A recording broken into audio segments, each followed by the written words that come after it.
오늘 우리가 읽은 본문 중에서 이 11절 말씀은 아마 다들 많이 들어보셨던 말씀일 겁니다. 성경에는 여러 축복의 말씀이 있고 축복의 내용도 많지만 이 이사야 58장 11절과 같은 내용의 축복은 사실 다른 곳에서 찾아보기가 쉽지 않습니다. 하나님께서 말씀하시죠. 너를 항상 인도하여 메마른 곳에서도 내 영혼을 만족하게 하며 내 뼈를 견고하게 하겠다 하십니다. 너는 물 된 동산 같을 것이고 물이 끊어지지 않는 샘 같을 것이라 하십니다. 저는 이 말씀을 되게 좋아합니다. 그래서 제 핸드폰에 저장되어 있는 아내의 이름을 연애할 때부터 한 15년간 똑같이 마르지 않는 샘이라고 저장을 해놨는데 의미를 잘 알아서 그렇게 해놓은 건 아니고요. 그냥 말 자체가 너무 이쁘잖아요. 얼마나 이뻐요. 물된 동산, 마르지 않는 샘, 이걸로 된 축복성도 있죠. 찬양도 있습니다. 듣기 좋은 소리이고 이쁜 말로 만든 참 축복의 메시지죠. 근데 이 말씀을 자세히 살펴보면 단순히 좋은 말, 축복할 때 하기 좋은 말 정도로만 볼 수 없습니다. 여러분께 먼저 여쭤보고 싶습니다. 오늘 본문은 그 중에서도 이 58장 11절 말씀은 축복의 말씀일까요? 아니면 우리로 하여금 도전하게 하는 도전의 메시지일까요? 위로의 말씀일까요? 아니면 권고의 말씀일까요? 이런 걸 별로 안 좋아하시겠지만 안 그래도 피곤해 죽겠는데 이런 거 안 좋아하시겠지만 한번 손들어 볼까요? 위로와 축복의 말씀이다. 그리고 아니다, 도전과 권고의 말씀이다. 후자가 더 많으시네요. 도전과 권고의 말씀이라고 손드신 분들은 누가 봐도 축복의 말씀인데 이거는 저 목사가 뭐가 있으니까 그래도 이렇게 물어봤겠지 하시는 생각으로 드신 거죠. 사실 저도 몰라요. 이 본문 앞에 제목으로 축복의 메시지 혹은 도전의 메시지 라고 써 있는 것도 아닌데 제가 어찌 알겠습니까? 정답은 확실한 정답을 주님 오실 그날에나 알 수 있을 것이고 정답은 없어요. 단지 이 말씀들을 우리가 듣고 묵상하고 또 삶에 적용할 때 우리에게 이 말씀이 어떤 영향을 끼칠지를 생각해 보다 보면 좀 더 말씀이 주어진 그 의도에 가까운 은혜를 우리가 찾을 수 있지 않을까 하는 것 뿐입니다. 우선 오늘 말씀에는요, 어떻게 될 것이다 하는 일들이 있습니다. 예언이면서 약속이죠. 하나님께서 우리에게 주시는 약속입니다. 내가 이렇게 되게 할 것이다, 해줄 것이다 하시는 말씀입니다. 근데 그 앞에 조건이 있습니다. 어떻게 될 것이다 라는 이 일들이 이루어지려면 충족되어야 할 필요 조건들이 있는데요. 9절 후반부부터 보시면 이렇게 시작합니다. 만일 너가 너희 중에서 멍에와 손가락질과 허망한 말을 제하여 버리고, 이어서 다음에 이제 10절 앞부분인데요. 줄인 자에게 내 심정이 동하며 괴로워하는 자의 심정을 만족하게 하면, 이 조건들은 다 조건인데 이 조건들은 두 부분으로 나뉠 수가 있는데 방금 읽은 것처럼 9절 후반부와 10절 전반부입니다. 우선 9절 후반부, 만일 너가 너희 중에서 멍에와 손가락질과 허망한 말을 제하여 버리면 이라는 부분은 우리가 고쳐야 할 것들을 의미합니다. 어디에서? 너희 중에서. 다시 말해 타인, 사람들과 살아가는 그 삶 속에서 뭘 하지 말아야 하냐면 멍에입니다. 멍에는 뭔가요? 압제이며 억압이죠. 사람들을 억압하지 말고 무거운 짐을 지우지 말아야 한다는 말씀입니다. 그리고 손가락질과 허망한 말을 하지 말라 하시죠. 조롱과 멸시를 하지 말아야 합니다. 이런 것들을 제하여야 한다고, 없애야 한다고 먼저 말씀을 하십니다. 그게 첫 번째 조건입니다. 이 9절에서 없애야 하는 걸 말씀하셨다면 이제는 해야 하는 거, 더해야 하는 거, 플러스의 일들을 말씀하십니다. 줄인 자에게 너의 심정이 동하며 괴로우는 자의 심정을 만족하게 하라 라고 하십니다. 줄인 자, 배고픈 사람들, 육신의 어려움을 가진 사람들입니다. 그리고 괴로워하는 자는 심적인 혹은 영적인 아픔을 가진 사람들이죠. 영육에 도움이 필요한 사람들을 도와주라 하시는 말씀입니다. 그 도움을 더해라, 그들을 외면하지 말아라 하시는 거죠. 그러니까 이 두 가지, 이 땅에서 사람들과 함께 살아가면서 그들을 향한 일들 중에 없애야 할 것들을 없애고 해야 할 것들을 해나가면, 그러면 다음에 나오는 일들을 이루실 거다라고 하십니다. 10절 후반부입니다. 너의 빛이 흑암 중에서 떠올라 내 어둠이 낮과 같이 될 것이며. 멋진 표현이죠. 우리의 어둠이 낮과 같이 될 거랍니다. 우리의 빛이 흑암 중에서 떠오를 거라고 하십니다. 그리고 11절, 하나님께서 우리를 항상 인도하셔서 우리의 영혼을 메마른 곳에서도 만족하게 하신다 하십니다. 어디에 있든 부족함이 없을 거라고 하시는 거죠. 그리고 우리의 뼈를 견고하게 하신다 하십니다. 우리는 물된 동산 같을 것이고 우리가 물이 끊어지지 않는 샘과 같을 것이라 하십니다. 원인과 결과가, 조건과 결과가 분명합니다. 우리가 제할 것들을 제하고 해야 할 것들을 하면 하나님께서 우리에게 이러한 10절 이하의 복을 주신다고 하십니다. 그런데요, 이 축복의 말씀들을 잘 살펴보면요, 뭔가 조금 이상합니다. 물된 동산, 물이 흐르는 아름다운 동산, 멋진 곳이죠. 그런데 거기서 살게 해주겠다 하시는 게 아니라 우리더러 너가 물된 동산이 되게 하겠다 하십니다. 마르지 않는 샘물을 주시는 게 아니라 우리더러 마르지 않은 샘이 되게 하겠다 하십니다. 이상하지 않나요? 하나님께서는 정말 제가 원하는 것 주신다고 하시는 걸까요? 복을 주시겠다고 하는 건 분명한데, 분명 좋은 일들인데, 이 일들은 정말 나를 위한 것들인지, 내가 지금 필요해서 내가 필요로 하는 것들인지는 잘 모르겠습니다. 그 앞에도 그래요. 내 뼈를 견고하게 하겠다 하셨잖아요. 뼈를 견고하게 해주신다는 건 너무 좋은 일이지만 그 견고한 뼈를 가졌다는 건 뭘 의미하나요? 그렇지 않은 사람보다, 뼈가 견고하지 않은 사람들보다 더 움직이고 무언가를 더 할 수 있다는 거죠. 정말 죄송하지는 말씀이지만 우리가 나이를 먹고 또 그렇게 늙어가다 보면은 뼈가 삭고 뼈가 약해지잖아요. 그러면 이제 주님 뵐 날이 가까워지는 건데, 우리가 젊은 사람들이, 우리 청년들이 뼈가 튼튼한 이유가 무엇인가요? 그 힘으로 걸어가고 뛰어가고 살아갈 수 있는 거잖아요.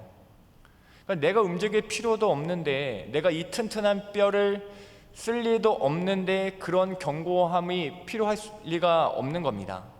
빛이라는 것도 마찬가지죠.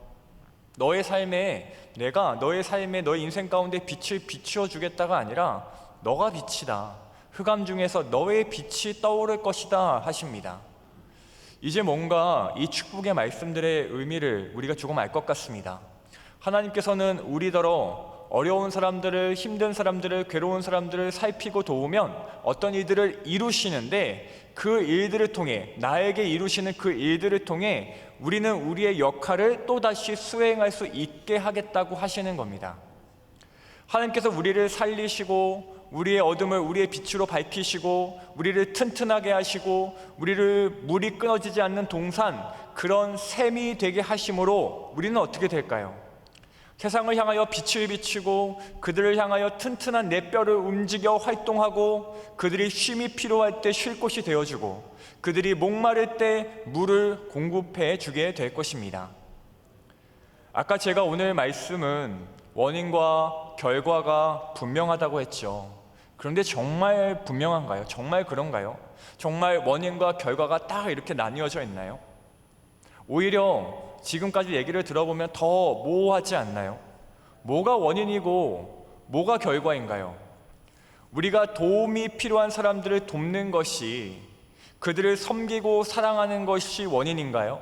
아니면 마르지 않는 샘이 되는 것이 원인인가요?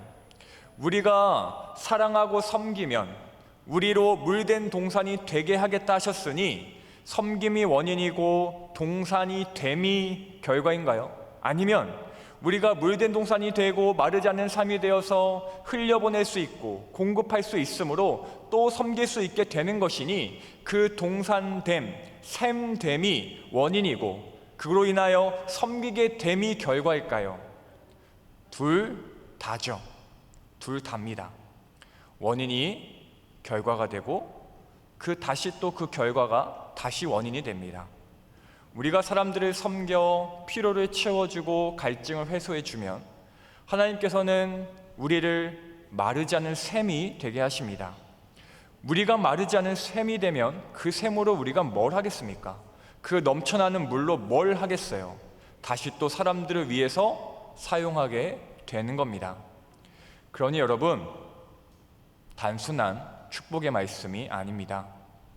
내가 부유하게 해줄게, 내가 평안하게 해줄게, 내가 배부르게 해줄게 하시는 그런 주심의 축복이 아니에요. 오늘 이 말씀들은요, 우리로 어떤 존재가 되게 하시겠다는 되게 함의 축복입니다. 주심의 축복이 아닙니다. 뭐가 되게 하겠다 하시나요? 뭐가 되게 하겠다 하시나요? 빛이 되고 동산이 되고 샘이 되게 하시겠다는 말씀. 이 축복을 마냥 기뻐해야 하나 말아야 하는 그런 애매모호한 말씀. 그런데요, 우리는 다시 고민해 보아야 합니다. 하나님께서 우리에게 주시는 진정한 복이 무엇인가? 이 땅에서 잘 되는 것, 형통한 것, 아무런 문제가 없는 것, 명예와 권력을 얻는 것, 풍족한 것. 우리는요, 그런 일들을 여전히 구하고 구할 것이지만 그런 일들이 성경에 말하는 진짜 복이 아니라는 것은 이미 우리가 너무 많이 들어서 이미 너무 잘 알고 있습니다. 성경이 말하는 진짜 복은 하나님이죠. 하나님이라는 우리 창조주 존재 자체가 우리의 복입니다. 죽음이 뭔가요? 사망이 뭔가요? 지옥에 가는 거 맞는데 더 근본적으로 말하면 우리 창조주 하나님과 완전히 단절되는 것이잖아요. 그게 가장 큰 비극이기에 그게 지옥이라는 형벌보다 무서운 것이기 때문에 그걸 성경은 진짜 영적인 사망이라고 말하는 거잖아요. 천국이 뭔가요? 그럼 하나님과 함께 있으면 그게 천국이라고 배웠잖아요. 북극 한복판에 떨어뜨려 놔도 100m 구렁텅이에 갇혀 있어도 높은 산이 거친 들이 그어지나 하늘나라, 내 주 예수 모신 곳이 그어지나 하늘나라. 오늘 말씀 11절에 메마른 곳에서도 너의 영혼을 만족하게 하며 라고 되어 있는데, 이 메마름이라는 것과 이 만족이라는 절대로 상종할 수 없는 두 단어가 조합될 수 있는 조건, 하나님의 임재죠. 하나님의 동행입니다. 그럼 우리는 생각해 보아야 합니다. 오늘 말씀은 다시 질문드리면 권고이며 도전의 말씀인가요? 우리로 어둠을 밝히기 위한 빛이 되라고 하시는 거니까, 빛으로 살아야 된다고 하시는 거니까, 사람들이 쉴 수 있는 동산이 되라고 하시는 거니까, 목을 축일 수 있는 샘이 되라 하시는 것이니 그렇게 살아라, 그렇게 되어야 한다 하시는 명령인 건가요? 아니요. 오히려 그래서 우리에게 끊어지지 않는 물을 날마다 퍼부어 줄게 하지 않으셔서, 쉴만한 동산을 내가 널 위해서 만들어 줄게 하지 않으셔서, 우리 삶에 빛을 비추어 줄게 하지 않으셔서 그냥 동산이 되고 빛이 되고 샘이 되어라 하셔서, 그래서 오늘 말씀은 세상 둘도 없는 복의 말씀인 겁니다. 햄버거 좋아하시나요? 저는 정말 햄버거를 좋아합니다. 삼시세끼 햄버거를 먹을 수 있어요. 우리 교회에 계셨던 임승현 목사님 기억나시나요? 벌써 까먹은 거 아니시죠? 네, 임승현 목사님은 햄버거를 그다지 안 좋아하세요. 근데 매번 이제 교회에서 이제 둘이서 뭐 저녁에 있다가 식사를 주문하려고 하면 제가 이제 그 목사님이 먼저 이제 되게 배려 많은 분이잖아요. 뭐 먹을 거예요? 이렇게 물어봐요. 그럼 저한테 물어보면 자기는 다 좋으니까 어떤 거 좋으니까 저보고 고르래요. 그래서 제가 그럼 나 햄버거 먹을래요 하면은 그것만 빼고 고르래요. 어쩌라는 건지. 예. 제가 이 얘기를 하려던 건 아니고요. 갑자기 괘씸해가지고. 예. 만약에 햄버거를 파는 아주 큰 회사에 훌륭한 회장님이 있다고 쳐보세요. 그 회장님이 여러분에게 와서 여러분에게, 한 사람에게 이렇게 말해요. 내가 당신에게 햄버거를 10년치를 제공해 주겠다. 기가 막히죠. 저는 너무 행복할 것 같아요. 근데 회장님이 그렇게 여러분에게 말하고서는, 저에게 말하고서는 제 옆 사람에게, 여러분의 옆 사람에게 바로 옆에 가서 또 이렇게 말해요. 당신은 나와 같이 동업합시다. 내가 사장시켜 줄게요. 여러분, 이 회장님이 한 말 중에 어떤 말이 진짜 복된 말, 위로와 축복의 말일까요? 어떤 말이 더 좋으신가요? 어떤 말을 듣기를 원하시나요? 당연히 후자죠. 회장님이랑 같이 일하는 거잖아요. 심지어 사장 시켜준대요. 많은 것을 배울 수 있을 것이고 아주 많은 유익들이 있을 거예요. 햄버거 회사 사장이면 햄버거 그거 마음대로 먹을 수 있는 거 아닌가요? 어차피. 근데 우리는 어떤가요? 우리는요, 아주 자주 전자를 선택합니다. 그냥 햄버거 10년치 달라고 해요. 당장 그거 필요하다고 해요. 내가 빛이 되는 것보다 얼른 내 앞에 어둠을 거두어 달라고 해요. 목말라 죽겠으니까 나 물된 동산 만들 필요 없고 나 물이 끊어지지 않는 샘 만들 필요 없으니까 그냥 지금 그 종이컵 물 한 잔 달라고 해요. 쉴 곳이 없으니까 평화로운 자리를 제공해 달라고 해요. 그것보다 더 큰 복을, 우리가 상상할 수 없는 무궁무진한 엄청난 복을 주시겠다 하시는데 우리는 이걸로 만족하죠. 사랑하는 성도 여러분, 무엇을 달라 하시겠습니까? 어떤 복을 요청하시겠어요? 하나님이 주시는 복입니까? 아니면 하나님과 함께하는 복인가요? 베푸시는 걸 누리는 복인가요? 아니면 하나님의 동역자가 되어 함께 일하고 베푸는 복인가요? 물된 동산과 물이 끊어지지 않는 샘이라는 말들을 곱씹어 보면요, 한 장소가 생각납니다. 에덴 동산이죠. 에덴 동산은 그야말로 물된 동산이었을 거예요. 그 에덴의 뜻이 무엇인지 아시나요? 기쁨입니다. 만들어 놓으시고는 기뻐하셨기에, 좋으셨기에 그 동산을 기쁨의 동산 에덴이라고 지으셨어요. 저는요, 우리가 에덴이었으면 좋겠습니다. 에덴 동산의 나무의 열매와 따뜻한 햇빛과 시원한 바람과 마실 물의 풍족함을 누리는 것이 아니라 그 에덴 자체였으면 더 좋겠습니다. 우리가 에덴이 되어서 많은 사람들에게 기쁨을 흘려보낼 수 있었으면 좋겠습니다. 저는 그것이야말로 우리가 빛이 되고 샘이 되는 것이야말로 하나님께서 우리에게 주시는 진정한 복이라고 생각합니다. 어떤 사람이 인터넷에 이런 글을 올렸어요. 나는 왜 하얀 크레파스만큼이나 쓸모가 없을까? 어릴 때 크레파스 써보셨죠? 여러 색깔을 우리가 사용을 하지만 유독 잘 쓰지 않는 색이 있어요. 흰색 크레파스는 정말 별로 쓸 일이 없습니다.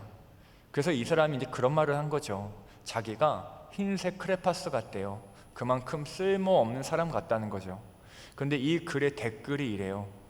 그러면 당신이 흰색 크레파스 같으면 그러면 검은 종이인 사람을 만나면 됩니다. 참 탁월한 답이죠. 여러분, 우리가 그래요. 이 세상을 사는 우리 그리스도인들이 그렇습니다. 이 강팍한 세상에서, 이 어두운 세상에서 섬기는 것은, 돕는 것은, 이웃을 사랑하는 것은, 긍휼히 여기는 것은, 헌신하는 것은 쓸모없는 일 같고 호구가 되는 일 같고 도태되는 일 같지만 아니에요. 이 세상은 정말 짙은 검은 도화지입니다. 사람들의 마음에 검정이 너무 많아요. 그래서 우리가 쓸모가 있어요. 우리의 사랑이, 우리의 헌신이, 우리의 섬김이 기가 막히게 유익하다고요. 하나님께서 우리를 흰색 크레파스로 만드셨습니다. 깜깜한 세상 위에 그림을 그릴 수 있게 만들고 그렇게 부르셨어요. 문방구에서 구입하는 그 크레파스는 사용하다 보면 닳아지고 그렇게 소모되고 없어지지만 우리는 아니라고요. 하나님께서 만드시는 나라는 크레파스는 닳지 않아요. 왜요? 하나님께서 계속해서 공급해 주시기 때문입니다. 우리가 사랑하면 사랑할수록 사랑의 에너지를 채우신다고요. 물이 끊어지지 않는 셈이라고요. 그러니 얼마나 감사한가요? 오늘 말씀이 이 얼마나 복된 메시지인가요? 하나님께서 우리를 동역자 삼으시겠다고, 같이 이 세상을 밝히자고, 내가 너를 사용하겠다고 하시니 얼마나 기쁜 일인가요? 저는요, 우리가 나중에 주님 앞에 섰을 때, 주님, 내가 당신께서 주신 것들로 참 많이 누리고 왔습니다. 참 많이 즐겁게 살다 왔습니다.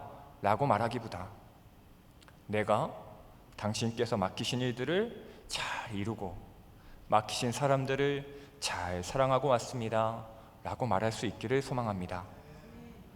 어떤 연기자가 방송 시상식에서 어떤 여성 연기자분이 이런 수상소감을 했어요. 여러 사람들한테 이분이 처음 사상을 받는 거래요. 여러 사람들한테 이제 고맙다는 말을 하고 나서 막 울면서 마지막으로 자기 남편한테 하고 싶은 말이 있다면서 이렇게 말합니다. 뭐 친구인가 봐요. 이렇게 누구누구야, 나는 너와 결혼해서 조금 더 좋은 사람이 되었어. 고마워. 여러분, 이 고백이 우리의 고백이었으면 좋겠습니다. 예수 그리스도와 한 몸 된 우리가, 하나님의 임재를 경험하며 하나님과 동행하는 우리가, 내가 주님 때문에, 내가 당신 때문에 조금 더 좋은 사람이 되었습니다. 조금 더 나은 사람이 되었습니다. 주님께 사랑을 배웠고 주신 사랑으로 다른 사람들을 사랑할 수 있었습니다. 섬길 수 있었고 도울 수 있었습니다. 그래서 조금 더 좋은 사람이 되었습니다 라고 할 수 있었으면 좋겠습니다. 하나님께서요, 우리를 사용하실 겁니다. 아무것도 주지 않으시고 그럴 만한 능력이나 물질이나 사랑이나 건강도 주지 않으시고 가서 전해라, 가서 섬겨라, 가서 사랑해라 하지 않으실 거예요. 끊어지지 않는 샘이 되게 하실 겁니다. 소멸하지 않는 빛이 되게 하실 겁니다. 그렇게 힘을 주시고 사랑을 주시고 지혜를 주셔서 하나님과 동역하게 하실 겁니다. 그리고 그 결과가요, 이렇습니다. 12절입니다. 오늘 우리가 읽은 말씀 마지막 절인데요, 내게서 날 자들이 오래 황폐한 곳들을 다시 세울 것이며 너는 역대에 파괴된 기초를 쌓으리니 너를 일컬어 무너진 데를 보수하는 자라 할 것이며 길을 수축하여 거할 곳이 되게 하는 자라 하리라. 우리를 통해 황폐한 곳이 다시 세워질 겁니다. 여러분을 통해, 그 섬김을 통해 길이 만들어질 겁니다. 이것이 우리가 누릴 진정한 복입니다. 받고 누리는 기쁨보다 더한 기쁨, 나누어주는 기쁨을 우리로 경험케 하실 것입니다. 저희 집 차에는 쌍둥이가 타고 있어요 라는 문구가 붙여 있습니다. 이런 문구 많이 보셨죠? 아이가 타고 있어요, 뭐 아이부터 구해주세요. 사고가 났을 때 이제 어른보다 애들을 먼저 구해달라는 그런 문구죠. 언젠가 차를 타고 오는데 옆차에 재미있는 문구가 붙여져 있더라고요. 아이 없어요, 저부터 구해주세요 라고 써 있더라고요. 이 사람은 이제 웃으라고 붙여놓은 거겠죠. 저도 그냥 웃고 넘겼는데 그런 생각이 들더라고요. 세상에 얼마나 많은 사람들이 저 5글자 말을 하고 싶을까? 구해달라고, 도와달라고. 그런데 그 말을 할 만큼 주위에 그럴 말을 할 사람이 없거나, 그 말을 할 용기가 없거나, 그 말을 할 환경이 되지 않거나, 그것조차 사치인 사람이 있거나, 이제는 연륜도 많이 쌓이고 직책도 있어서 구해달라고 도와달라고 하기가 부끄럽게 느껴지는 그런 사람들이 얼마나 많을까.